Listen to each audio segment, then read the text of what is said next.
এই তো রমজান গেল কিছুদিন আগে, এখন দেখা যায় কিছুদিন পরে আবার খুশবু শোনা যাচ্ছে, খুশবু পাওয়া যাচ্ছে মাহে রমজানের আগমনের। রহমত, বরকত, মাগফিরাত, নাজাতের মাস মাহে রমাদান। কথা বলেন ঠিক কিনা? এক একটা বছর কেমন করে যেন পার হয়ে যাচ্ছে। হয়তো আপনারা নিজেরাও খেয়াল করলে দেখবেন বছর চলে যাচ্ছে মাসের মতো, মাস বিদায় নিচ্ছে সপ্তাহের মতো করে, সপ্তাহ চলে যাচ্ছে দিনের মতো, দিন চলে যাচ্ছে ঘন্টার মতো, ঘন্টা পার হয়ে যাচ্ছে মিনিটের মতো করে। তো যে সেকেন্ড হায়াত আপনার আমার নামে রব বরাদ্দ করেছেন, একটা সেকেন্ড বেশি তো নিঃশ্বাস নেওয়া যাবে না, যাবে না। কুল্লু নাফসিন যায়িকাতুল মউতের ফরমান তো সবার জন্যই জারি হয়েছে। হয়তো মাসটা আলাদা, বারটা আলাদা, তারিখটা আলাদা, সময়টা আলাদা, কথা বলতে হবে ঠিক কিনা? কুল্লু নাফসিন যায়িকাতুল মউতের ফাইলের ভিতরে আপনার আমার আমাদের সবার নামই তো লিপিবদ্ধ করা আছে। যখনই চলে আসবে সেই ফরমান কোন প্রকার আগাম নির্দেশনা ছাড়াই। অনেক সময় দেখবেন অসুস্থ ব্যক্তি যাকে সবাই মৃত্যু বরণ করবে বলে ধারণা করে, এমন অনেক মানুষ এখনো নিঃশ্বাস নিচ্ছে। আবার অনেক মানুষ মৃত্যুর কাফন পরে ফেলেছে, সাদা কাপড়, যে যার মৃত্যু সবাইকে অবাক করেছে। কালকে দেখলাম সুস্থ কথা বলছে, আজকে সে মৃত্যুবরণ করেছে। অবাক হয়ে মানুষ মৃত্যুর নিউজটাকে গ্রহণ করছে। হে আমার ইমানদার ভাইয়েরা, দুনিয়াতে আসছি একবার, যাব দুনিয়ার থেকে একবার, আসার আর কোনো সুযোগ নাই। তাই এই হায়াতুদ দুনিয়া হচ্ছে আল্লাহর দেওয়া নিয়ামত, আল্লাহর দেওয়া আমানত। কাল হাসরের ময়দানে মিসকালা যাররা, যাররা যাররা হিসাব বুঝাই দিতে হবে। এই পৃথিবী এত ব্যস্ত, কেউ কারো মনে রাখতে পারে না, মনে রাখতে চায় না, মনে রাখার সময়ই নাই। জানাজার মাঠে খেয়াল করে দেখবেন সবার ভিতরে একটা তাড়াহুড়া কাজ করে। আর একটু জোরে বলেন না। যে মারা গিয়েছে তার পরিবার চাই আর 2টা মিনিট রাখি আমার বাবাকে, আমার মাটাকে আর 2টা মিনিট রাখি আমার পাশে। কিন্তু সবাই চিল্লাম দিয়ে বলে সময় নাই, সময় নাই, তাড়া করো, আমাকে যেতে হবে আমার ব্যবসার কাজে, আমাকে যেতে হবে দূর ঢাকার দিকে, আমাকে যেতে হবে, দোকান ফেলে এসেছি, এত সময় দিতে পারবো? এটার নাম দুনিয়া। সেজন্য বুদ্ধিমানরা দুনিয়াতে চলে, দুনিয়াকে নিজের ভিতরে স্থান দেয় না। কারণ তারা জানে দুনিয়াকে যারা অন্তরে স্থান দেয়, দুনিয়া তাদেরকে লাথি মারে, লাথি মেরে বের করে দেয়। আর যারা এই হৃদয় গড়ে দুনিয়ার স্রষ্টাকে রাখে, দুনিয়া তাকে সম্মান করে, মায়া করে, মহব্বত করে। সুবহানাল্লাহ। সেজন্য আমি সবার উদ্দেশ্য বলি, আসছি কয়বার? একটু আপনাদেরকে কষ্ট করে রিপ্লাই দিতে হবে। আসছি কয়বার? আপনি যা পেয়েছেন, আপনি যা পাচ্ছেন, আপনার আশেপাশে যা আছে, এগুলা কি অন্য কারণ আপনার আল্লাহর? এই প্যাঁচটা একটু বোঝার চেষ্টা করবেন। এগুলো কি অন্য কারণ আপনার আল্লাহ? আপনি সূর্যের আলো নিচ্ছেন আপনার আল্লাহর, আপনি পানি খাচ্ছেন আপনার আল্লাহর, আপনি নিঃশ্বাস নিচ্ছেন আপনার আল্লাহর, আপনি রিজিক খাচ্ছেন আপনার আল্লাহর, আপনি খাবার খাচ্ছেন আপনার আল্লাহর দেওয়া জিনিসের।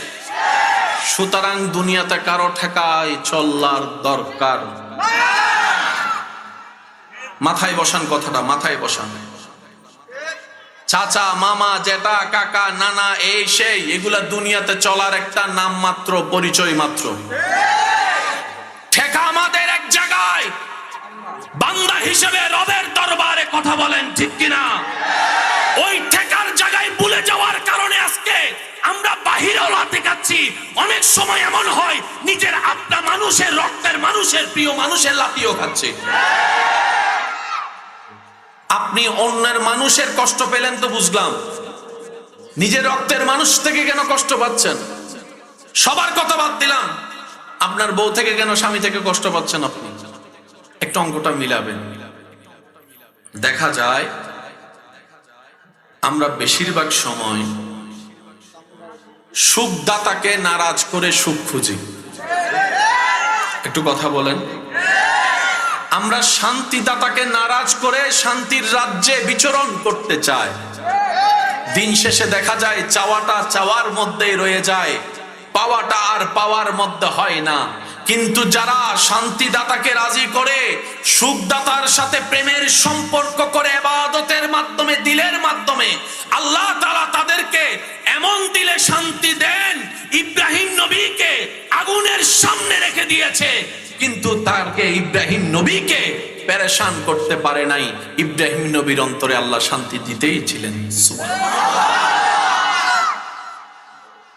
আমি সবার কাছে একটা নিবেদন রাখবো, এখানে যারা এসেছেন, দুনিয়াতে যতদিন বাঁচবেন অশান্তি চান নাকি শান্তি চান? যাদের দরকার তার একটু আওয়াজ দিবেন। অশান্তি চান নাকি শান্তি চান? দুঃখ চান নাকি সুখ চান? বেইজ্জত চান না ইজ্জত চান? দরকার আছে সবার? দরকার আছে সবার? কবরে যাওয়ার পরে কবর আলোকিত হওয়ার ইচ্ছা আছে? হাসরের ময়দানে রবের পক্ষ থেকে দয়া পাওয়ার ইচ্ছা আছে? আজকের আলোচনা আপনাদের জন্য। বুঝবেন কথা, যাদের দরকার তাদের জন্য। আর যারা জান্নাত পাইয়া গেছেন, আপনারা না শুনলেও চলবে। একবার কোন মারহাবা। আজকে যেহেতু একটা মহিমান্বিত রজনী, বিভিন্ন জায়গায় মাহফিল ইবাদত চলছে, ঠিক কিনা? তো মানুষের সমাগম যা হয়েছে এটাই অনেক। মনে রাখবেন, আল্লাহ যখন যেটা করেন, যেটা রাখেন, যেটা দেন, কোন প্রকার দাড়ি কমা ছাড়া আলহামদুলিল্লাহ বলে খুশি হওয়াটাই হচ্ছে বান্দার কাজ। সাজালেন আপনারা সুন্দর বাগান, যদি এখন রব তুফান দিয়ে উড়াই দেয়, কার কি করা? কারো কি কিছু করার আছে? বলেন না, কারো কি কিছু করার আছে? তো আপনি মন খারাপ করলেও পরিবেশ পাল্টাবে না। সেজন্য বুদ্ধিমানরা, ইমানদাররা কখনো পেরেশান হয় না। তারা বলে, বর্তমান সিচুয়েশন বুঝার মতো ক্ষমতা জ্ঞান আমার কাছে নেই, কিন্তু আমার আল্লাহর হুকুমে যেহেতু হয়েছে, নিশ্চয় সেখানে কোনো না কোনো কারণ, কোনো না কোনো কল্যাণ। আর আল্লাহ পাকের প্রত্যেকটা কাজে খুশি মনে রাজি থাকাই হচ্ছে আশিক প্রেমিক বান্দার কাজ। আমাদের নিজস্ব বলতে মূলত কিছুই নেই, সব তো রবের দান। সুতরাং হারানোরও কোনো ভয় নাই, পাওয়ার পরে পেয়ে গেলে অহংকার করারও কোনো অবকাশ। আল্লাহ তাআলা আমাদের সবাইকে নম্র, ভদ্র, অহংকার মুক্ত, হিংসা মুক্ত হৃদয় নিয়ে রবের দরবারে নামাজের সিজদা দেওয়ার তৌফিক দান করুক, বলেন আমিন। আমাদের আল্লাহর অনেকগুলা নাম আছে, কিছু নাম সবার জানা। তার মধ্যে একটা নাম হচ্ছে আর রহমান, সুবহানাল্লাহ বলি। আরেকটা নাম হচ্ছে আর রহিম, যে নাম দুইটা বিসমিল্লাহর মধ্যেও দেখা যায়। পড়েন বিসমিল্লাহটা একটু পড়েন। আছে? সূরা ফাতিহার ২য় নাম্বার আয়াতও আছে। বলেন বলেন, আবার সূরা ফাতিহার ২য় নাম্বার আয়াতও আছে, বিসমিল্লাহর মধ্যেও আছে। এতগুলা নাম থাকতে আল্লাহ দুইটা নামকে এই জায়গায় ফিট করেছেন, আর রহমান, আর রহিম। যারা শুনছেন একটু দিলের কান দিয়ে শুনবেন। আমাদের রব রহমান ও রহিম। রহমান কে আর রহিম কে? এক কথায় বুঝবেন, যিনি আপন কেও দেয়, পর কেও দেয়, প্রিয় কেও দেয়, দুশ্মন কেও দেয়, কারণও দেয়, অকারণও দেয়, উনি হচ্ছে রহমান। এবার বুঝতে পেরেছেন বেনামাজি কেন খাবার পায়?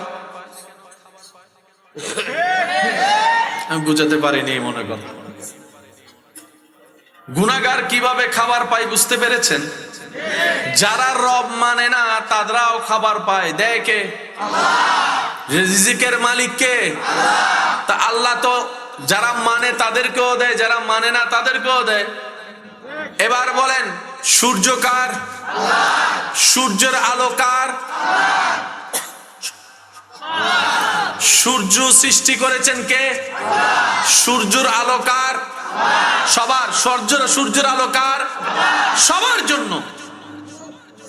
যারা মানে তাদেরকেও সূর্য আলো দেয়, যারা মানে না তাদেরকেও আলো দেয়। এবার আপনি বলবেন ভাইয়া এখানে সূর্য এমন কি এফেক্ট করবে? আমি শ্রদ্ধার সাথে বলবো, যারা বিজ্ঞান নিয়ে পড়ালেখা করে তাদেরকে একটু জিজ্ঞেস করবেন পৃথিবীর সাথে সূর্যের সম্পর্ক কি। সূর্য যদি একটু নড়াচড়া হয়, শুনি নাই আরো জোরে। সূর্য যেটাকে আপনি আমি শুধু টর্চ লাইটের মতো মনে করি, পুরা সৌরজগতের কেন্দ্রবিন্দুর মধ্যে সূর্য অন্যতম পাওয়ারফুল। শুধু আমি আপনাদেরকে ছোট্ট করে একটা কথা বললে বুঝবেন। মানুষ বেঁচে থাকার জন্য নিঃশ্বাসের দরকার, নিঃশ্বাস নেওয়ার জন্য ফেলার জন্য অক্সিজেনের দরকার। এই অক্সিজেনটা আমরা পাই কোত্থেকে? বলেন বলেন বলেন। আপনি একটা গাছ রোপণ করবেন যেখানে সূর্যের আলো পড়ে, আর একটা গাছ রোপণ করবেন যেখানে সূর্যের কোনো আলোই পড়ে না। দুইটার পার্থক্য আপনি নিজেই পার্থক্য করে দেখতে পারবেন। সূর্যের আলো যেখানে পড়ে সেই গাছগুলো শক্ত হয়, মজবুত হয়, জীবিত হয়। আর সূর্যের আলো যেখানে পড়ে না সেই গাছ কখনো ভালো অ্যাক্টিভেট হয় না। মানুষ প্রাণী বাঁচার জন্য গাছের দরকার,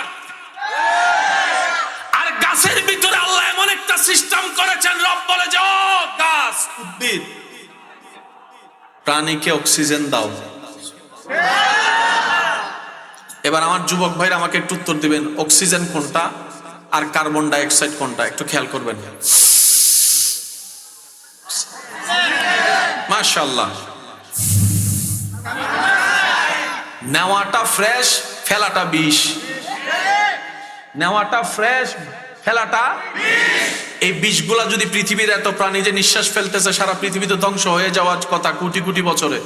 রব বলে যে না, সিস্টেম আমি করেছি। সুবহানাল্লাহ। যেই গাছ প্রাণীকে অক্সিজেন দেয় নির্দিষ্ট সময়ে, সেই গাছ পৃথিবীর কার্বন ডাই অক্সাইড গ্রহণ করে পৃথিবীকে বিষাক্ত মুক্ত রাখে। এবার গাছ জিজ্ঞেস করে, আল্লাহ অক্সিজেন দেওয়ার দায়িত্ব আমার, কার্বন ডাই অক্সাইড গ্রহণ করার দায়িত্ব তো আমার কাছে তো ঘড়ি নাই, কখন কোনটা করবো গো আল্লাহ? আমার কাছে তো আইফোন নাই, অ্যালার্ম দেওয়ার মতো কোনো ঘড়ি নাই, আমি বুঝবো কিভাবে কখন অক্সিজেন দিতে হবে, কখন কার্বন ডাই অক্সাইড গ্রহণ করতে হবে? রব বলে যে গাছ তুমি টেনশন করিও না, তোমার জন্য ঘড়ির ব্যবস্থা আমি আল্লাহ করে দিচ্ছি। তোমার সেই টাইম দেখার ঘড়ির নাম হচ্ছে সূর্য। সূর্য, সূর্য, সুবহানাল্লাহ। সূর্য যখন উঠে, আলো যখন ছড়ায়, গাছ তখন অক্সিজেন দেওয়া। আর একটু জোরে বলেন। সেজন্য সারা দিনের অক্সিজেন একরকম, ফজর বেলার অক্সিজেন সুবহানাল্লাহ আমি শুনতে পাচ্ছি। যাদের আমার মতো গুনাহ বেশি সওয়াব কম তারা সুবহানাল্লাহ বলেন, আর যারা জান্নাতি হয়ে গেছেন একটাও সুবহানাল্লাহ কোন দরকার নেই। আর একটু মহব্বতের আওয়াজে বলেন সুবহানাল্লাহ। অক্সিজেন ছাড়া কোনো প্রাণী নিঃশ্বাস নিতে পারবে না। কাপড় ছাড়া 6 মাস বাঁচতে পারবেন, কিন্তু আপনি নিঃশ্বাস ছাড়া একদিন বাঁচা সম্ভব না। 10 সেকেন্ড বা আপনার 10 মিনিট বাঁচা সম্ভব না। সেই অক্সিজেনটা যে গাছ থেকে। হায় হায় হায় হায়। সূর্য যখন উঠে অক্সিজেন সাপ্লাই হয়, সাপ্লাই হয়, সাপ্লাই হয়। যখন সূর্য অস্ত যায় আস্তে আস্তে এই টাইমটাতে কার্বন ডাই অক্সাইড গ্রহণ করছে, গ্রহণ করছে, গ্রহণ করছে। সূর্যকে যদি সরাই দেন, গাছের ডিউটি, গাছের ডিউটি শেষ, মানে আমিও। আর একটু জোরে জোরে বলেন না সুবহানাল্লাহ। রব বলে বান্দা সিস্টেম আমার, এই সূর্যকে আমি বানিয়েছি সবার জন্য। যারা আমি রবের প্রিয় হতে চাও তোমরাও এই নিয়ম ফলো করো। আল্লাহ কি নিয়ম? রব বলে যে আমি যেরকম সবার, তুইও সবার হয়ে যা। আমি যেরকম আপনরাও খাওয়াই, দুশমনরাও খাওয়াই। তুই আমার যদি প্রিয় বান্দা হস, তুইও তেমন কর, আপনরাও খাওয়া, দুশ্মনরাও খাওয়া। আমি আল্লাহ সবকিছু জানার পরও মানুষের দোষ গোপন করে রাখি। তুই যদি আমার প্রিয় বান্দার লিস্টিতে নাম লেখাতে চাস, তাহলে তোকেও সেটা হতে হবে। আল্লাহ কি হব? রব বলে যে বন্ধু বান্ধব, আত্মীয় স্বজন, পরিবার পরিজনের হাজার গোপন কথা জেনেও কারো গোপন কথা কাউকে বলে বেইজ্জত তুমি করিও না। আমি যেরকম দোষ গোপনকারী, তুমিও দোষ গোপনকারী হয়ে যাও, আমি রবের প্রিয় বান্দা হয়ে যেতে পারবা। সুবহানাল্লাহ। আমি রব হাজার গুনাহ দেখেও বান্দা যখন একবার মাফ চায়, আমি আল্লাহ মাফ করে দিই, মাফ করে দিই, মাফ করে দিই। বান্দা তুইও যদি আমার প্রিয় লিস্টিতে নাম লেখাতে চাস, কোনো কারণ ছাড়াই সবাইকে মাফ করতে থাক, মাফ করতে থাক, মাফ করতে থাক। যেটাকে কোরআনের ভাষায় বলা হয়েছে সিবগাতাল্লাহ, আল্লাহর রঙে রঙিন হওয়া। চিৎকার দিয়ে বলেন সুবহানাল্লাহ। এবার আপনারাই বলেন, পৃথিবীতে নিয়মগুলো চালু থাকলে কোনো অশান্তি শুনি নাই, আমি আরো জোরে বলেন। এখানে একটা কথা বলি, মাথায় রাখবেন, আপনকে খাওয়াইলে দিলে এটা দান, এটা দানবীর প্রমাণ হয় না। অর্থাৎ নিজের পরিচিত ভালোবাসার মানুষকে দিলে এটা দানবীর প্রমাণ। নিজের গুলার তো কথা কয় না, নিজের গুলারে তো আপনার দেওয়ার মন আছে কি নাই সেটা কেমনে পরীক্ষা করবেন? যখন আপনি আপনার দুশমনকে দিতে পারবেন, তোই বোঝা যাবে যে আপনার দেওয়ার মতো একটা মন। জোরে বলেন না, দেওয়ার মতো একটা মন। ইমানদার ভাইয়েরা, আপনারা অনেক জায়গায় শুনেছেন, আমি দ্বিতীয়বার বলতে চাই না, সময় নষ্ট করতে চাচ্ছি না, শুধু হালকা হিংস দিয়ে যাচ্ছি। আমাদের নবী রাহমাতুল্লিল আলামিন অনেক সময় একদিন দুই দিন খাবার, বলেন খাবার, খাবার খাই নাই মানে ঘরে কোনো খাবার। যেই নবীকে আল্লাহ কুল কায়নাতের বাদশা বানিয়েছেন, যারা আমার নবীর উম্মত তারা সুবহানাল্লাহ জোরে বলেন। মুসা নবীর উম্মত, ঈসা নবীর উম্মত থাকলে আওয়াজ করারও দরকার নাই। যারা আমাদের দলের আছেন তারা মন খুলে বলেন সুবহানাল্লাহ। আল্লাহর ওয়াস্তে উঠা বসা করবেন না প্লিজ। উঠলে এখন উঠে যান, সবাই যান, আমি সুযোগ দিচ্ছি 2 মিনিট, আপনারা উঠে যান যাদের উঠে যাওয়ার। না না, কাউকে জোর করে বসাবেন না, উঠার রাস্তা খোলা আছে বাস। কারণ প্রেম করতে 1,00,000 জন লাগে না, কাফি একটা সিজদা। কিন্তু ওই উঠা ছড়া লড়াচড়া করলে মনোযোগ, বলেন না মনোযোগ, বাস এটাই, আর কিচ্ছু না, আর কিচ্ছু না। নাহলে আমি ব্যক্তিগতভাবে অল্প মানুষ দেখলে আমার মন খুশি হয়ে যায়। আমার বেশি মানুষ দেখলে এত খুশি লাগে না, অল্প মানুষ দেখলে যতটুকু খুশি। আর অল্প মানুষের ভিতরে যদি 2-1 প্রেমিক দেখি, মহাব্বতের আওয়াজ একবার বলেন মারহাবা, আর একটু জোরে বলেন মারহাবা। ইমানদার ভাই, মনোযোগ আছে? একটু একটু খেয়াল করবেন। নবী রাহমাতুল্লিল আলামিনকে আল্লাহ বিশ্বজাহানের মালিক বানিয়েছেন, বাদশা বানিয়েছেন। যে নবীর ঘরের খাদেম জিব্রাইলের মতো ফেরেশতা, শুনি নাই। আচ্ছা, নবীজি যদি বলতেন আল্লাহ আমি দুনিয়ার কোনো খানাই খাইতাম না, টাইমে টাইম আমার জন্য তুমি জান্নাত থেকে খাবার পাঠাইতাম, আল্লাহ পাঠাইতো? বলেন আল্লাহ পাঠাইতো? পাঠাইতো? সেই নবী উপবাস থাকার মানে কি? মনে রাখবেন, একটা হচ্ছে যে অভাবের অভাব উপবাস, আরেকটা হচ্ছে দান করে অভাব। আমাদের নবী এমন শানওয়ালা, পেটে ক্ষুধা অবস্থায় যদি কোনো ক্ষুধার্ত আসতো, নবী বলতেন ও পরিবার তোমরা রাখো, খেও না, দিয়ে দাও আল্লাহর বান্দাকে, দিয়ে দাও আল্লাহর বান্দাকে। কারণ কি? আমার রব দেওয়াটা পছন্দ করে। আমি মুস্তাফা রাহমাতুল্লিল আলামিনকে আমার আল্লাহ ইন্না আতাইনা কাল কাউসার দিয়েছেন। আমার রব আমাকে ওয়ামা আরসালনাকা ইল্লা রাহমাতাল লিল আলামিন বানিয়েছেন। আমার রব আমি নবীকে ওয়ালা সাউফা ইউতিকা রাব্বুকা ফাতারদার পাওয়ার ফটলি দান করেছেন। আমার রব আমি নবীকে আর রহমান আল্লামাল কোরআনের নিয়ামত দান করেছেন। আমার রব আমি নবীকে ইয়াসিন বলে ধন্য করেছেন। আমার রব আমি নবীকে ইয়া আইয়ুহাল মুজাম্মিল মুদ্দাচ্ছির বলেছেন। আমি আমি আমি আমি আমার আল্লাহর প্রিয় নবী, প্রিয় প্রিয় প্রিয় প্রিয় প্রিয় আমার রব দেওয়া পছন্দ করে। আমি মুস্তাফাও সেটা প্র্যাকটিক্যাল করে দেখালাম। উম্মত শিখে নাও, দেওয়া শিখে যাও। যে অন্যকে দেয় আল্লাহ তাকে দেয়। এবার বুঝতে পেরেছেন আমরা পাই না কেন? আমরা দিতে জানি না। এই ফ্যাঁস লাগছে এই জায়গায়। আমি সেজন্য প্রথমে বলেছিলাম যাদের শান্তি দরকার তারা একটু মনোযোগ দিয়ে শুনেন।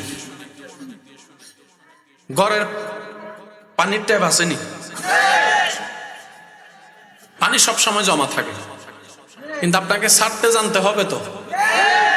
কিছু কিছু জায়গায় মানুষ বেড়াইতে গিয়ে কিংবা রেস্টুরেন্টে গিয়ে এমন এমন কিছু বেসিন থাকে, এটা সুইচ আসেনি আসেনি, সে এমনে খুঁজে হাতে যে সাবান লাগাই রাখছে এখন আর পানি, সে মনে মনে চিন্তা করে এত বড় রেস্টুরেন্ট পানি তো থাকবে না, তা হতে পারে না, আর নষ্ট জিনিসও তো লাগাবে না। আমি এনা জানি না সুইচ কো। কিছুক্ষণ পর একজন আইসা কোন সুইচ টুচ দেওয়া ছাড়া শুধু পানির কলের নিচে এমনি হাত রাখছে। হ্যাঁ কয় দেখছো নি কাণ্ড, পানি তো ছিল আমি এনা জানি না। রবের নিয়ামত সব দিকে আছে, নিতে জানতে হতে হয়। এবার আওয়াজ দিয়ে বলেন নিয়ামতের দরকার আছে না নাই? রহমত পাওয়ার ইচ্ছা আছে না নাই? নিজের সংসার পরিবারকে বরকত দিয়ে আবৃত করার ইচ্ছা আছে না নাই? দিলে শান্তি পাওয়ার ইচ্ছা আছে না নাই? শান্তিতে ঘুমানোর ইচ্ছা আছে না নাই? পরিবার নিয়ে শান্তিতে 2 বেলা ভাত খাওয়ার ইচ্ছা আছে না নাই? আওয়াজ দিয়ে বলতে হবে ইজ্জতের জীবনের দরকার আছে না নাই? মোহাব্বত মায়ার জীবনের দরকার আছে না নাই? সচ্ছলতার দরকার আছে না নাই? ব্যবসা বাণিজ্য চাকরির কল্যাণের দরকার আছে না নাই? সন্তান যেন নেককার হয় সেটার দরকার আছে না নাই? সন্তান যেন আদবদার ভদ্র হয় দরকার আছে না নাই? এবার আওয়াজ দিয়ে বলেন আপনার সুখে থাকার জন্য যত কারণ, সব কারণ পূরণ যিনি করতে পারেন, আওয়াজ দিয়ে বলুন তিনি কে? আর একটু জোরে বলেন তিনি কে? এবার আল্লাহকে জিজ্ঞেস করেন আল্লাহ আমার এটা দরকার, কি হইলে দিবা? কাহিনী শেষ, কাহিনী শেষ। ভাইয়া কোনো সমস্যা? প্লিজ একটু, আমি একটু পাগল টাইপের মানুষ তো একটু, সেজন্য সবাই মহাব্বতের আওয়াজ একবার বলেন আলহামদুলিল্লাহ।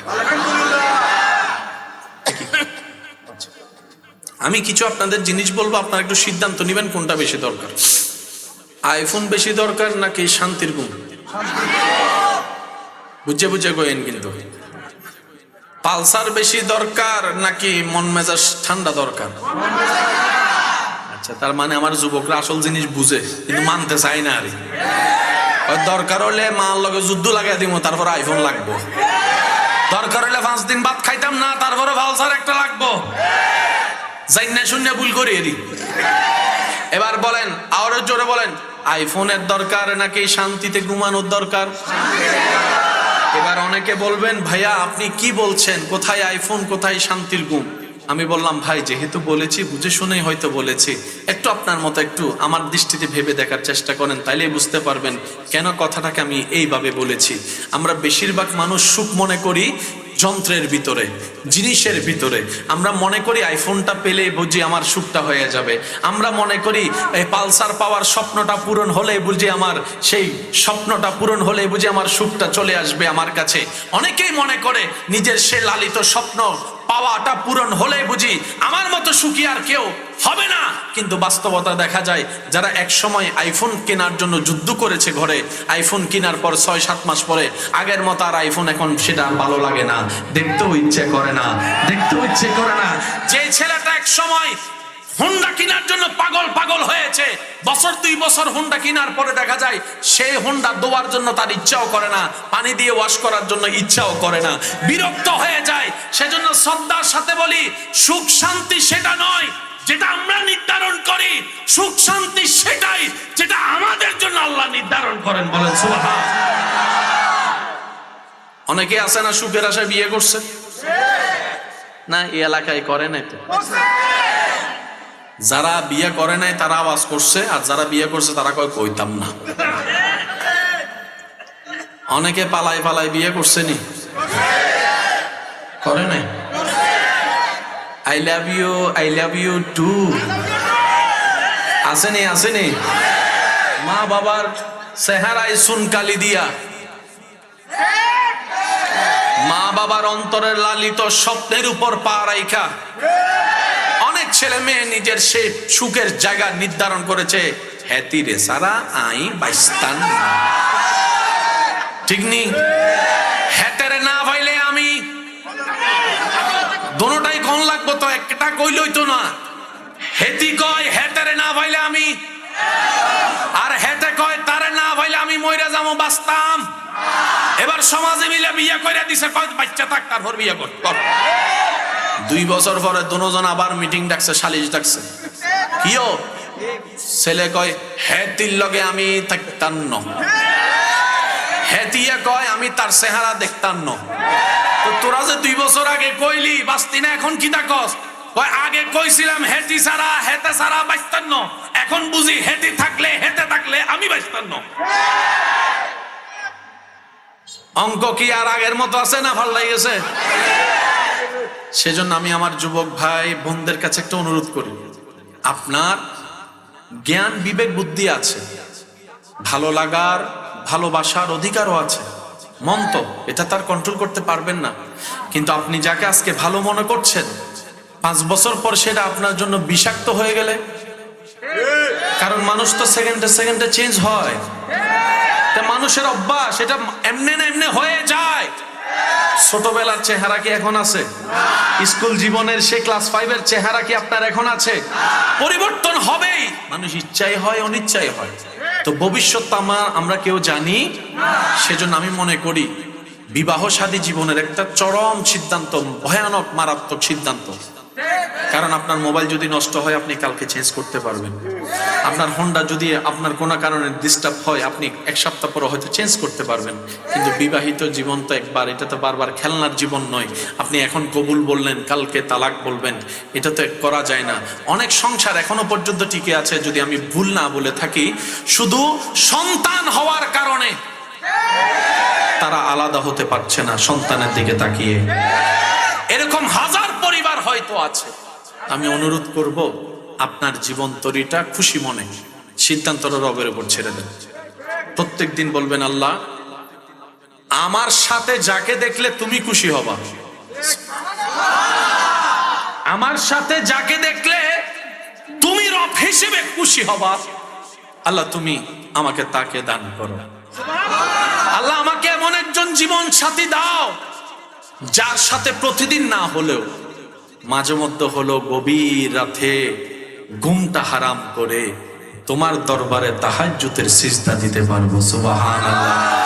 আল্লাহ আমার জীবনে এমন একজন নিয়ামত দাও, যেই ব্যক্তিটা আমার জীবনে আসলে আমার ভাঙ্গা ঘরটাও শান্তিতে রূপান্তর হয়ে যাবে। আল্লাহ আমার জীবনে এমন একজন সাথী দাও, যেই সাথীর পেট থেকে, যার মাধ্যম থেকে আল্লাহ তোমার প্রিয় বান্দা আও ওয়ালাদিন সালিহিন ইয়াদউ লাহু, এমন সন্তান দুনিয়াতে আসবে, এমন নেককার জীবন পার্টনার আমাকে দাও। বলেন সুবহানাল্লাহ। আমি কি বুঝাতে পারছি কথা? কষ্ট হচ্ছে আপনাদের বুঝতে? আল্লাহ তাআলা আমাদের সবাইকে বুঝার তৌফিক দান করুন। বলেন আর রহমান আর রহিম। রহমান সবার জন্য, বলেন সুবহানাল্লাহ, বলেন না। রহমান, রহিম শুধুমাত্র মুমিনদের জন্য। যারা ইমানদার ঠিকই, কিন্তু গুনার কারণে জান্নাত পাওয়ার যোগ্যতা রাখে নাই, আল্লাহ তাদের উপর মহা রহমত উন্মুক্ত করে দিবেন হাসরের ময়দানে। নবী রাহমাতুল লিল আলামিন বলেন, আল্লাহর কাছে 100 ভাগ রহমত। পিছন পর্যন্ত সবাই বলেন সুবহানাল্লাহ। 1 ভাগ রহমত আল্লাহ সৃষ্টিকে দান করেছেন, 99 ভাগ নিজের কাছে রেখে দিয়েছেন এখনো। তো সাহাবায়ে কেরাম জিজ্ঞেস করে, ইয়া রাসূলুল্লাহ, পৃথিবীতে যত মায়া, ভালোবাসা, টান, আবেগ যাই দেখি সব কি এক ভালোবাসার অংশ, 1%-এর? নবী বলে হ্যাঁ। সাহাবায়ে কেরাম বলে, ইয়া রাসূলুল্লাহ, 1 ভাগের ভালোবাসা যদি এমন হয়, যেগুলো আপনারা সমাজে দেখেন মায়া, ভালোবাসা, টান, এমন কি মুরগিকে দেখবেন পড়ালেখা কিচ্ছু করে নাই, কিন্তু তার বাচ্চা কয়টা সে ঠিকই জানে। কোন একটা বিপদ আশঙ্কা করলেই মা মুরগি দানা 2টা, বাচ্চাগুলো কেমন জানি গুগল ম্যাপ ছাড়া। আমরা চলতে কি লাগে? গুগল ম্যাপ লাগে, বলে না কি লাগে? আমিও এখানে আসছি আপনাদের এখানে মিস্টার গুগল ম্যাপ ধরে ধরে। আবার দেখেন গুগল ম্যাপের উপর অন্ধবিশ্বাস করেন না, তখন দেখবেন যে সোজা যাইতে যাইতে দেখবেন যে গুগল ম্যাপের রাস্তা দেখা যায়, আপনি সামনে যাই দেখবেন পুরা খাল। একটু ডাইনে বামে খোঁজ খবর নেওয়ার দরকার। মুরগি মা হাত যখন খুলে দেয়, পাখা যখন তুলে দেয়, ছোট্ট ছোট্ট বাচ্চারা চলে আসে। মানুষের তুলনায় মুরগি কত ছোট, মুরগির তুলনায় বাচ্চা কত ছোট, কিন্তু সেই মুরগির বাচ্চা যখন মায়ের পালকের নিচে ঢুকে যেতে পারে, সে এতটুকু বিশ্বাস করে বর্ষা রাখে, আমার আর টেনশন নেই, আমার আর কোনো ভয় নেই। এবার ঝড় আসুক আর তুফান আসুক, আমি জানি আমার মা আমাকে ফেলে যাবে না, আমার মা আমাকে একা রেখে যাবে না, একা রেখে যাবে না, একা রেখে যাবে না। ছোট্ট একটা অবুঝ প্রাণী মুরগি। আর আপনারা আমরা এখন বর্তমানে সেই মুরগির চাইতেও খারাপ হয়ে গেলাম মানুষ হয়ে। কথা বলেন ঠিক কিনা? চতুর্দিকে যেভাবে খুন খারাপি, অশান্তি দেখা যাচ্ছে, এমন অনেক নিউজ দেখা যায়, মা হয়ে নিজের সন্তানকে বিষ দিয়ে মেরে ফেলতেছে, গলা চিপে মেরে ফেলতেছে, ফাঁসি দিয়ে মেরে ফেলতেছে বর্তমান সময়ে। নবী বলে, পৃথিবীর সমস্ত ভালোবাসাই 1% ভালোবাসা নিদর্শন, বাকি 99 ভাগ রহমত আল্লাহ রেখে দিয়েছেন। হাসরের ময়দানে যখন গুনাহগাররা যাবে, অপরাধীরা যাবে, আল্লাহ 99 ভাগ রহমতকে মুক্ত করে দিবে, শুধু জাহান্নামী বান্দাদেরকে জান্নাতে ঘর দেওয়ার জন্য। সুবহানাল্লাহ। মনে রাখবেন প্রিয় ভাই, আল্লাহ সব সময় কারণ খুঁজতে থাকে ক্ষমা করার জন্য।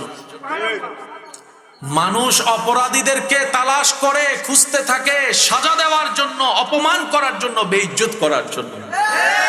আর রহমানুর রহিম অপরাধীদেরকে নিজে থেকে ডাকতে থাকে, আয় বান্দা, কে আছিস অপরাধী, গুনাহ করেছিস অডেল, আমি রবের কাছে অন্তর থেকে ক্ষমা চা, তুই ক্ষমা চাইবি, আমি আল্লাহ তোকে মাফ করে দিব, আমি আল্লাহ তোকে মাফ করে দিব, আমি আল্লাহ তোকে মাফ করে দেব। তুই ক্ষমা চাইবি, আমি আল্লাহ তোকে মাফ করে দিব।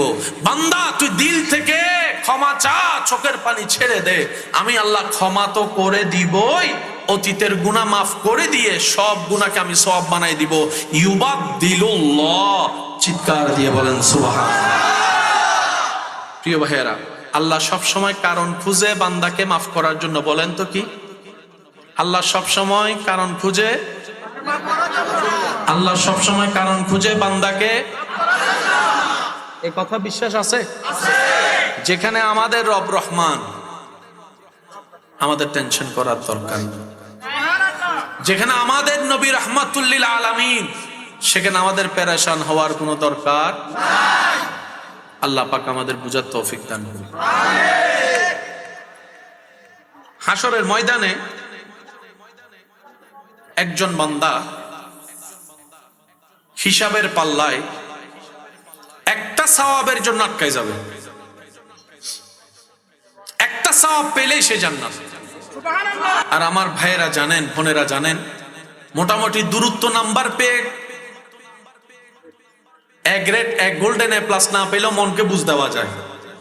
1 নাম্বারের জন্য যদি গোল্ডেন এ প্লাস ছুটে, এটা সহজে, বলেন না সহজে,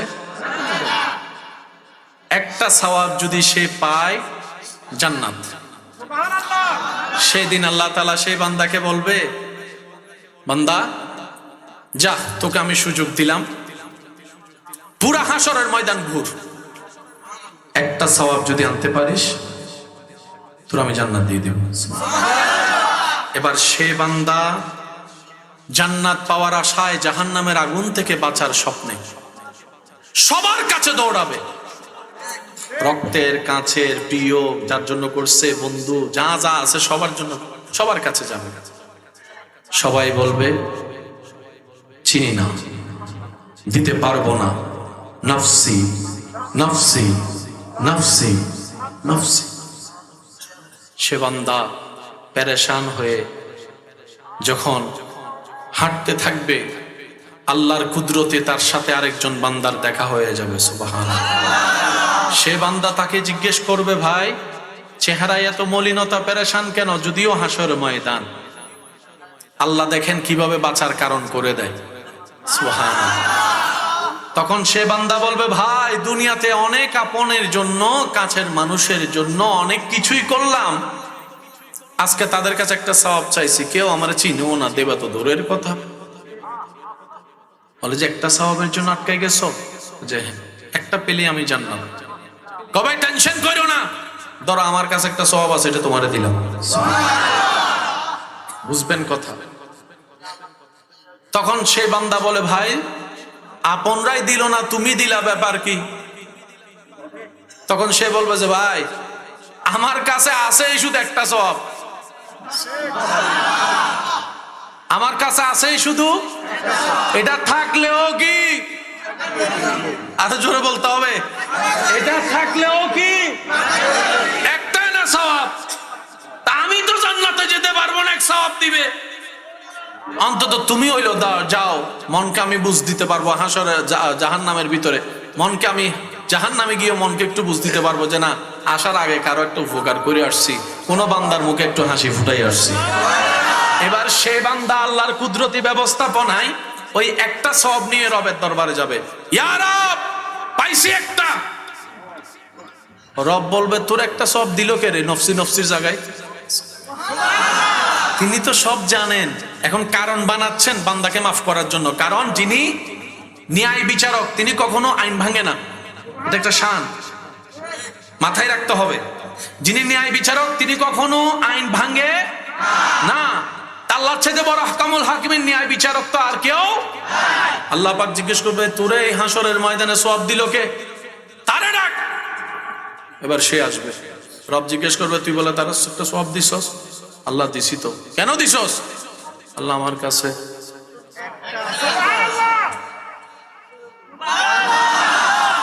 থাকলেও না থাকলেও তো দিছস কেন? আমি একটা সওয়াব দিতে জান্নাতে যেতে পারবো না, তোমার একজন বান্দা যদি জান্নাতে যেতে পারে, আমি মনটাকে এতটুকু বুঝ দিব, যাক অন্যর উপকার করছি। রব বলে যে তুই বান্দা হয়ে যদি দয়া করতে পারস, আমি খালিক হয়ে স্রষ্টা হয়ে আমি কি দয়া করতে পারি না? যা আমি মালিক, তারও জান্নাত দিলাম, তোরও জান্নাত দিয়ে দিলাম। সুবহানাল্লাহ। মাথায় রাখবেন, মাথায় রাখবেন, সেজন্য রবের প্রতি দিল সবসময় বড় রাখবেন। আমি একটা কথা প্রায় সময় বলি, আমাদের রব যদি গরিব হইতো তাহলে আমরা মন ছোট করলে মানা যাইতো। আমাদের রবের দরবারে যদি অভাব থাকতো, মানে আছে 10 টাকা, বান্দা আছে 1 কোটি, কারে কদ্দুর দিবে, তাইলে না হয় একটা মনের বুঝ দেওয়া যাইতো আমাদের আল্লাহর কাছে। কিন্তু আমাদের আল্লাহ তো গনি, আমাদের আল্লাহ তো মালিক, আমাদের আল্লাহ তো খালিক, আমাদের আল্লাহ তো যুল জালালে ওয়াল ইকরাম। বলেন না সুবহানাল্লাহ। সেজন্য মনটা সবসময় বড় রাখবেন। আপনার পরিচিত কিংবা অপছন্দের কোনো মানুষকে কিছু পাইতে দেখলে নিজে না পাওয়ার হিসাব কষে মন ছোট করেন না, এতে আপনার না পাওয়ার হিসাবটাই চলে আসে। কাউকে কিছু পেতে দেখলে খুশি মনে আলহামদুলিল্লাহ বলবেন। আর যদি আপনার সে পাওয়ার মানুষটা যদি আপনার অপছন্দের মানুষের লিস্টের মধ্যে থাকে, ডবল আলহামদুলিল্লাহ বলবেন। এতে হয় কি জানেন, আপনার বলা আলহামদুলিল্লাহ যখন রবের কাছে যায়, রব তো জানে আপনার মনে তার জন্য কোনো ভালোবাসা নেই। তখন রব্বুল আলামিন বলে যে আমার বান্দা যে শাকে দেখতেই পারে না, তাকে আমি আল্লাহ দেওয়াতে সে খুশি হয়েছে, সুতরাং আমি আল্লাহ তাকেও দিয়ে দিলাম। বলেন না সুবহানাল্লাহ। আর আপনারা তো জানেন, লা ইন শাকারতুম লা আযীদান্নাকুম, লা আযীদান্নাকুম তখনই হয় যখন লা ইন শাকারতুম দিল থেকে হয়। সেজন্য কারো পাওয়া দেখে আফসোস করবেন না, নিজের না পাওয়ার জন্য আফসোস করার দরকার নেই। আপনার আমার যা দরকার রব ভালো করেই জানে, তিনিই দিয়েছেন এতদিন, তিনিই তো দিবেন। আপনার আমার কাজ হচ্ছে সবর ধরে সহ্য করে অপেক্ষা করা। রব্বুল আলামিন জানে কার জন্য কখন কি দরকার, কিভাবে দরকার, কোন জিনিসটা দরকার। আপনি যখন খুশি মনে নিজের জীবনের সমস্ত কিছু হাসি মুখে রবের নামে ছেড়ে দিবেন, হাসবুনাল্লাহ হাসবুনাল্লাহ হাসবুনাল্লাহ। রব্বুল আলামিন বলে যে আমার উপর ভরসা করে আমি আল্লাহ তার জীবন তরিকে কখনো ডুবতে দিই না। যদি পৃথিবীর সবাই মিলে তার জীবন তরি ডুবাইও দিতে চাই, আমি খালিক, আমি মালিক, আমি জুল জালালে ওয়াল ইকরাম আমার কুদরত দিয়ে আমার বান্দার জীবন তরি পার পর্যন্ত পৌঁছাই দিই। সুবহান আল্লাহ তাআলা আমাদের সবাইকে একটু বুঝার তৌফিক দান করি। আর একটু জোরে বলা যাবে? যার যত শক্তি আছে একবার বলেন আমিন। আর একটু জোরে বলেন আমিন। তাহলে পাওয়ার সিস্টেম কি বলেন? পাওয়ার সিস্টেম কি? তা আপনার কাছে নাই, আপনি কি দিবেন? অনেকে বলবো যে ভাই আমার কাছে তো নাই, দিমু কি? আমি বলি ভাই, আমরা বেশিরভাগ মানুষ দেওয়া শব্দটাই মাথা আসলে মনে করি। বেশিরভাগ মানুষ মানে দিতে বললে কি বলে? শ্রদ্ধার সাথে বলি, দেওয়া মানে শুধু টাকা নয়। আপনার কাছে যদি কিচ্ছুই না থাকে, একটা মুস্কি হাসি উপহার দেন, একটু সুন্দর করে কথা বলেন। আপনার ঘরে মেহমান আসছে, আপনার মেহমানদারি শব্দের অর্থ আমরা যা বুঝি পোলাও, রোজ, বিরিয়ানি, এই সেই, নুডলস, চা টা, কিচ্ছু নাই। পানি আছে তো না? নিজে একটু পানি নিয়ে এক গ্লাসটা পানি মেহমানকে দেন। ভাইয়া আমি গরিব মানুষ, আপনার মেহমানদারি করার কোনো সামর্থ্য আমার কাছে নেই, কিন্তু আপনি আমার কাছে এসেছেন, আমার ঘরে পা রেখেছেন। আমি মনে করি এটা আমার জন্য বড় সৌভাগ্য। কারণ মেহমান যখন আসে রবের রহমত নিয়ে আসে। আর একটু জোরে বলেন। মেহমান যখন আসে আপন রিজিক নিয়ে আসে। কোনো মেহমান কারোটা খায় না, যার যার রিজিক সে নিয়ে আসে। চিৎকার দিয়ে বলেন সুবহানাল্লাহ। মুসা নবী আল্লাহকে জিজ্ঞেস করেছেন, আল্লাহ তুমি খুশি হলে কেমনে বুঝবো? রব বলে তিনটা কারণ দেখলেই বুঝবো আমি খুশি। আল্লাহ কি কি কারণ? রব বলে আমি যখন খুশি হই আকাশ থেকে বৃষ্টি নাজিল করি, আমি যখন খুশি হই ঘরে মেহমান পাঠাই, আমি যখন খুশি হই তখন আমি ঘরে কন্যা সন্তান পাঠাই। কয়টা নিদর্শন পেলাম? একটু জোরে বলতে হবে কয়টা? একটা হচ্ছে আকাশ থেকে, আরেকটা হচ্ছে ঘরে, আরেকটা হচ্ছে পরিবারে। এই তিনটা যেখানেই দেখবেন বুঝবেন আল্লাহ খুশি। আল্লাহ যারা খুশি করতে চায় তারে পুত্র সন্তান দেয়। আল্লাহ যারে খুশি করতে চায় তারে পুত্র সন্তান দেয়, আর যার উপর আল্লাহ খুশি হয় তারে কন্যা সন্তান দেয়। এই পেঁচগুলো একটু মাথায় রাখবেন। এখানে মেয়ের বাপ আসেনি? সাই মেয়ের বাপ গুলো হাত তুলে বলেন মাশাআল্লাহ মাশাআল্লাহ। মেয়ের বাপ কি আসেননি? মেয়ের বাপ না ওই বউ? আচ্ছা তুলে নেন সাহেব। মেয়ের বাপ না, হাত নামাইলে হবে না তো। মেয়ের বাবা যারা আছেন আপনাদের সাথে আমিও তুললাম।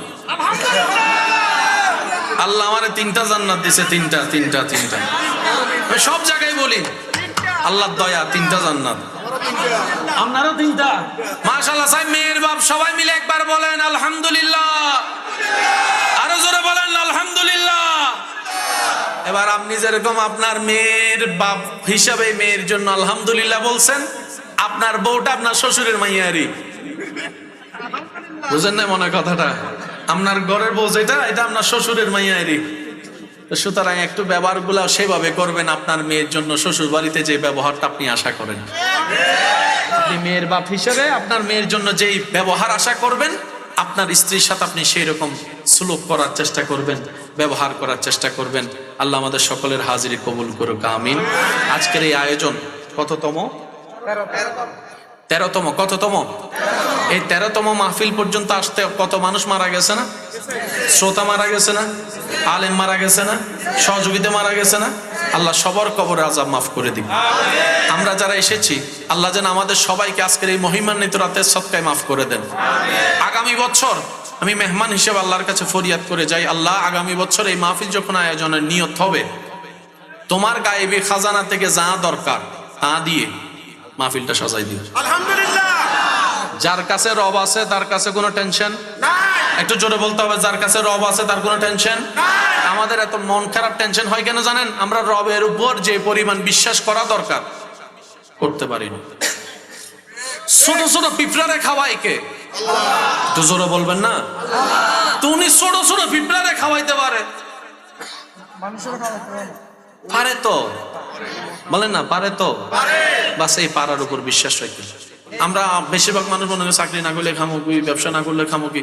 ঘরে অসুস্থ মানুষ আসেনি, টাইমে টাইমে খাবার পাইনি, উনি তো কোনো চাকরিও করে না, ব্যবসাও করে না।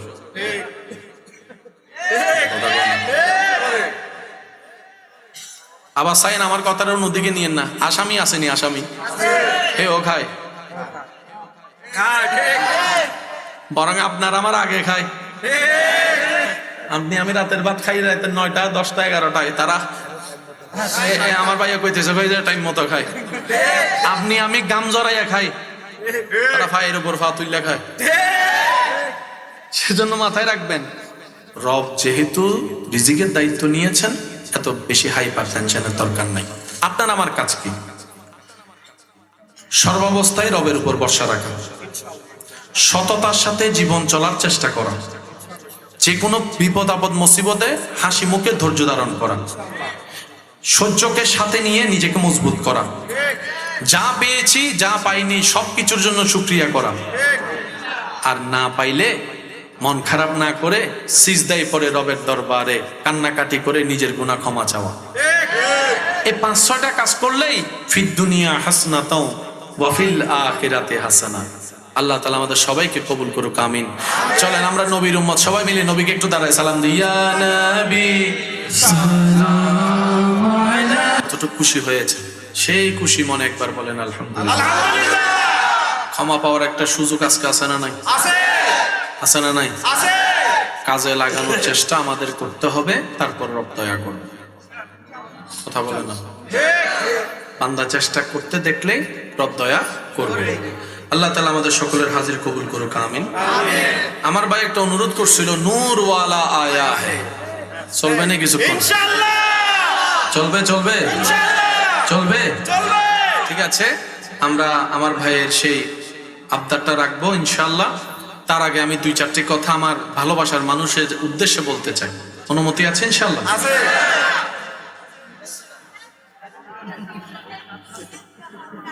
আল্লাহ তাআলা আমাদের সবাইকে কবুল করুক, আমিন।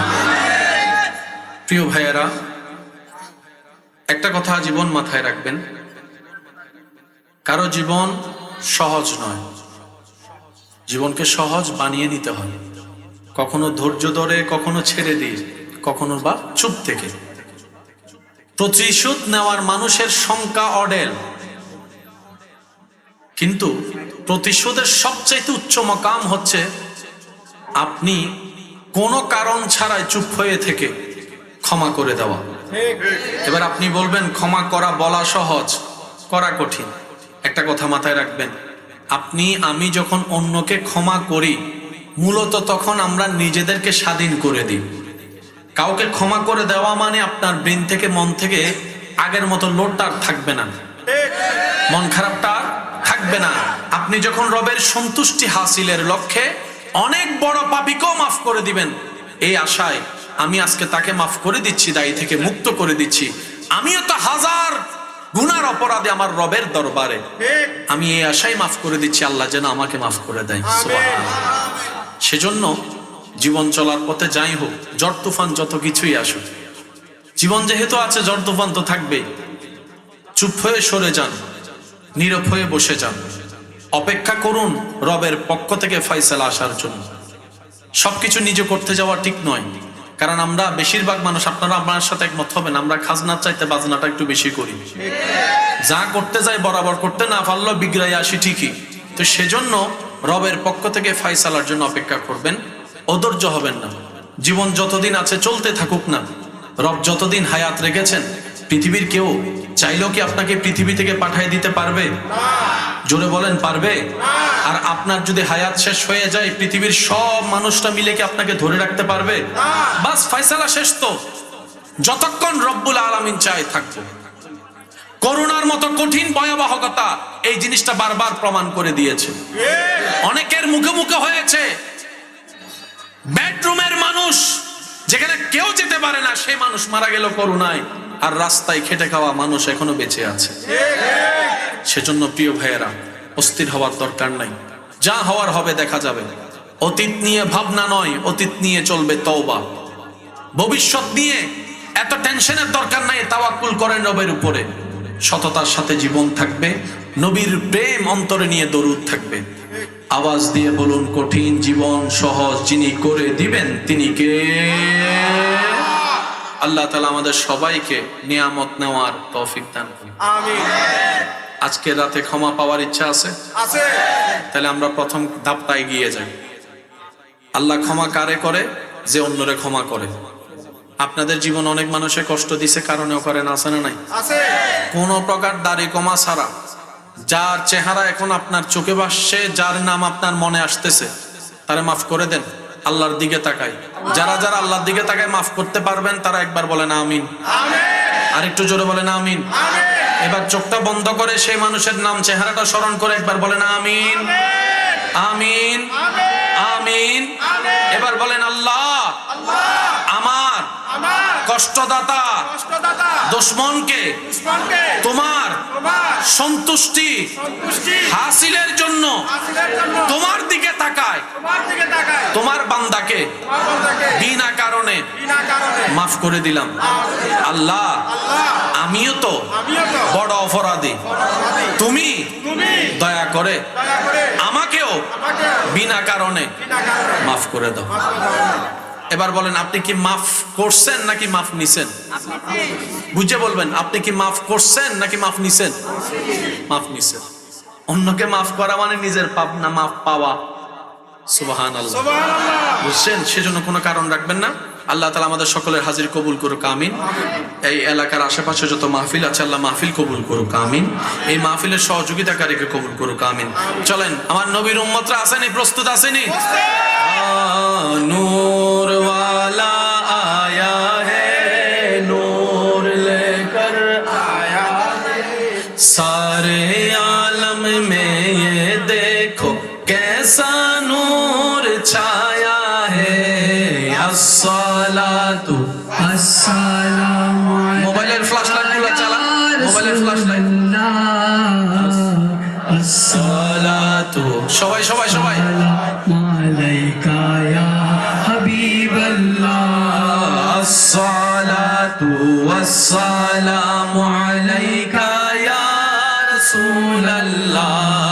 अस्सलातु अस्सलामु अलैका या हबीबल्लाह। सरकार की आमद मरहबा, दिलदार की आमद मरहबा, हुजूर की आमद मरहबा, पुरनूर की आमद मरहबा, मरहबा या मुस्तफा, मरहबा या मुस्तफा।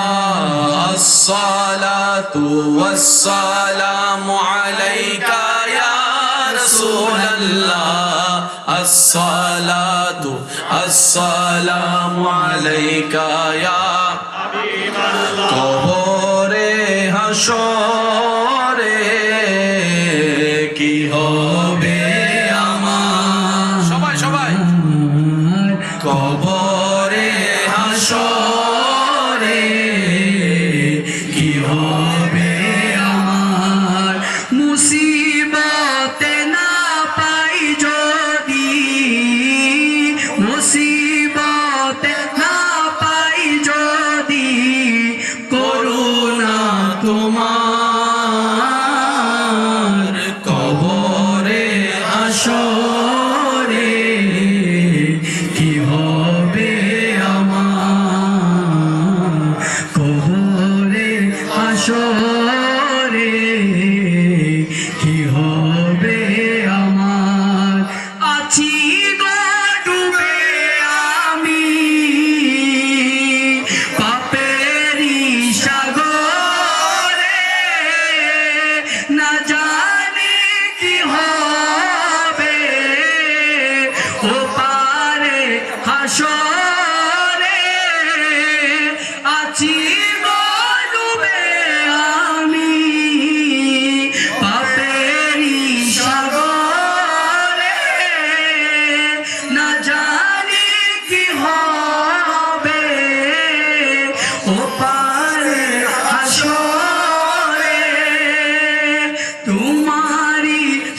গুনাহগারর হাসরের মাঠত লারিষ্ণ গুনাহগারর হাসরের মাঠত রহমতর সাদরে জহন মুস্তাফার আতর রহমতর সাদরে জহন মুস্তাফার আতর হড়ে যাইব উম্মতওয়ালা উম্মত ফেলাই হড়ে যাইব উম্মতওয়ালা উম্মত ফেলাই হইল জাগানো মদিনার রাখিয়া সুসাই মদিনাওয়ালার দেশ আশিকি জন যায় মদিনাওয়ালার দেশ আশিকি জন যায় হইল জাগানো মদিনার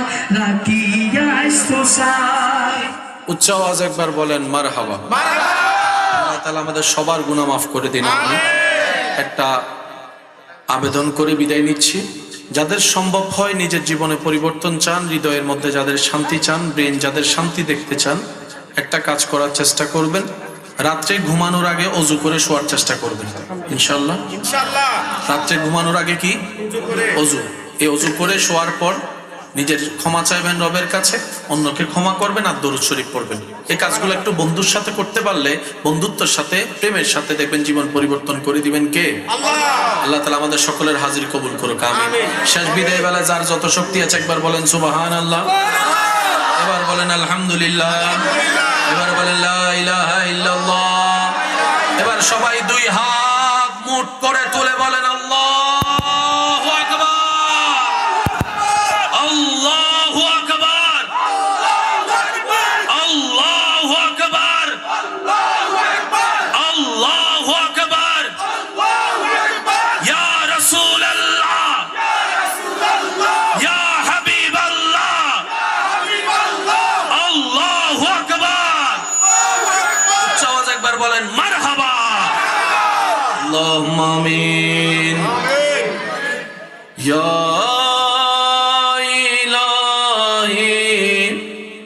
हर जगह तेरी अता का साथ हो,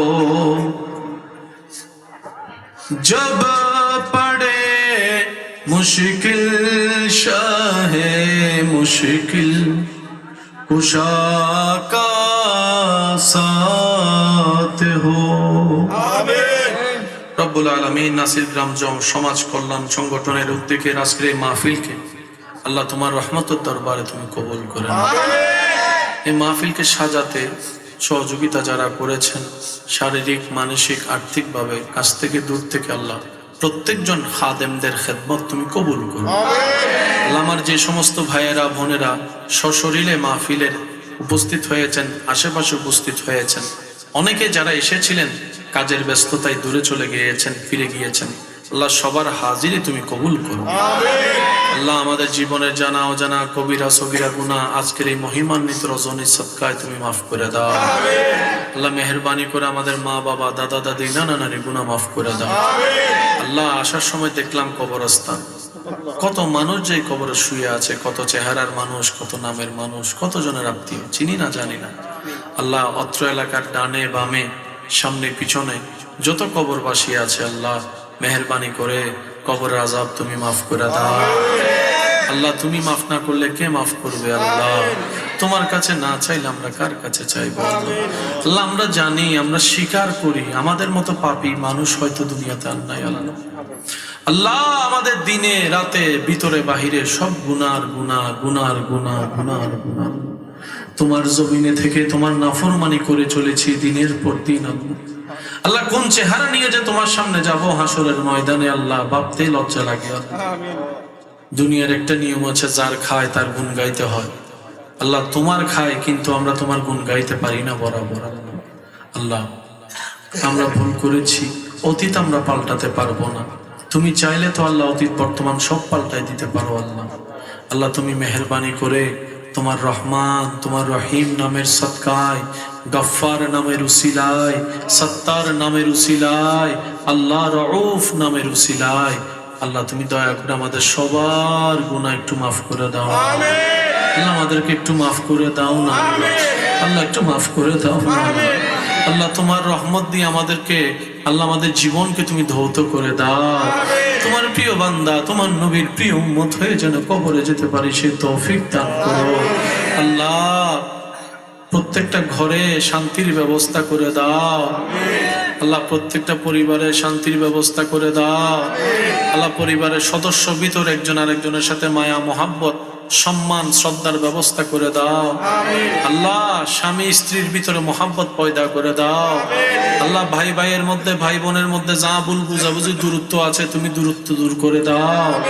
আল্লাহ আশেপাশে যারা এসেছেন, স্টেজে যারা আছেন, আল্লাহ যত উলামায়ে কেরাম বাবা দাদা নানার বয়সী আছেন, ওনাদের সকলের দোয়া ফরিয়াদ তুমি কবুল করে নাও। আল্লাহ আমার মা বোন যারা হাত তুলেছেন তাদের দোয়া ফরিয়াদ কবুল করো। আল্লাহ দেশ ছেড়ে, পরিবার ছেড়ে, সন্তান ছেড়ে, মা ছেড়ে, স্ত্রী ছেড়ে কতজন যে আল্লাহ প্রবাস জীবনে আছেন, আল্লাহ আল্লাহ আমার প্রবাসী ভাইদের হায়াতে বরকত দান করো। আল্লাহ প্রবাসী ভাইদেরকে তুমি কবুল করো। আল্লাহ যারা ব্যবসা চাকরি করছেন, সংসারের দায়ভার যাদের কাঁধের উপর আছে, আল্লাহ সবাইকে সংসারের জিম্মাদারি হকভাবে আদায় করার তৌফিক দান করো। আল্লাহ প্রত্যেকটা মা বাবার খেদমত করার সন্তানকে সুযোগ করে দাও।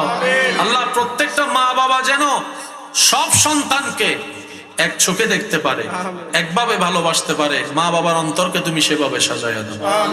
আল্লাহ আমার ভাই বোন যারা পড়ালেখায় আছেন, যে জ্ঞান অর্জন করলে আল্লাহ দুনিয়া আখিরাতের কল্যাণ হবে, সে জ্ঞান অর্জন করার তৌফিক দান করো। আল্লাহ আগামী বছর এই মাহফিলকে আরো সুন্দরভাবে আয়োজন করার জন্য যা দরকার আল্লাহ তুমি তা ব্যবস্থা করে দিও। আল্লাহ এই কমিটির মধ্যে যারা আছেন, যাদেরকে দেখেছি, যাদেরকে দেখার সৌভাগ্য আমার হয়নি, আল্লাহ আমার সব ইমানদারদেরকে আল্লাহ তুমি তোমার রহমতের দরবারে তুমি খাদেম হিসেবে কবুল করো। আল্লাহ যে মসজিদে আল্লাহ তোমার দরবারে নামাজের মাধ্যমে সিজদা দেওয়ার আমি অদমের সুযোগ হয়েছে, এই মসজিদের সাথে সংশ্লিষ্ট যারা কবরে আছে আজকে, আল্লাহ তাদের কবর আযাব মাফ করে দাও। আল্লাহ যারা মসজিদের খাদেম খেদমতকার এখনো পর্যন্ত আছেন বিভিন্ন পদে, আল্লাহ সবাইকে মসজিদের আল্লাহর ঘরে তোমার ঘরের খাদেম খেদমতকার হিসেবে থাকার তৌফিক দান করো। আল্লাহ আমার এখানে যত যুবক ভাইরা এসেছেন, আল্লাহ সবাই যুবককে নিয়ে ঠাট্টা করে, মস্কারি করে, খারাপ বলো। আল্লাহ একটু রহমতের নজর দিয়ে দেখো কত যুবক এখানে বসে আছে। আল্লাহ আমার যুবক ভাইদের আশাকে তুমি ব্যর্থ হতে দিও না। আল্লাহ আল্লাহ আমার যুবক ভাইদের বসাকে, সময় দেওয়াকে ব্যর্থ হতে দিও না। আল্লাহ আল্লাহ আমার যুবক ভাই বোনদের দিলকে তুমি পরিবর্তন করে দাও। আল্লাহ তোমার এবং তোমার নবীর প্রেম সাগরে ডুব দেওয়ার মতো সুন্দর অন্তর তাদেরকে করে দাও। আল্লাহ আমাদের সবাইকে ভদ্র বানাইয়া দাও, নম্র বানাইয়া দাও, ক্ষমাকারী বানিয়ে দাও। আল্লাহ আমাদের বাহির এবং ভিতরে তোমার নূর দ্বারা আলোকিত করে দাও। আল্লাহ আজকের এই মহিমান্বিত রজনীর উসিলায় সকলের দোয়া ফরিয়াদ তুমি কবুল করো। আশেপাশে যারা এসেছেন, মাইকের আওয়াজ যতটুকু যাচ্ছে, যারা আসতে পারে নাই মাইকের মাধ্যমে আবার শুনছেন, আমার সব ইমানদার ভাই বোনদেরকে আল্লাহ তুমি কবুল করো। আল্লাহ যারা আশেপাশে বিভিন্ন জায়গায় দোকানে ঘোরাফেরা করতেছে, সময়ের অভাবে আসতে পারে নাই, আল্লাহ আমার সেই সমস্ত ভাই বোনদেরকেও তুমি কবুল করে নাও। আল্লাহ সকলের দোয়া ফরিয়াদ তুমি কবুল করো।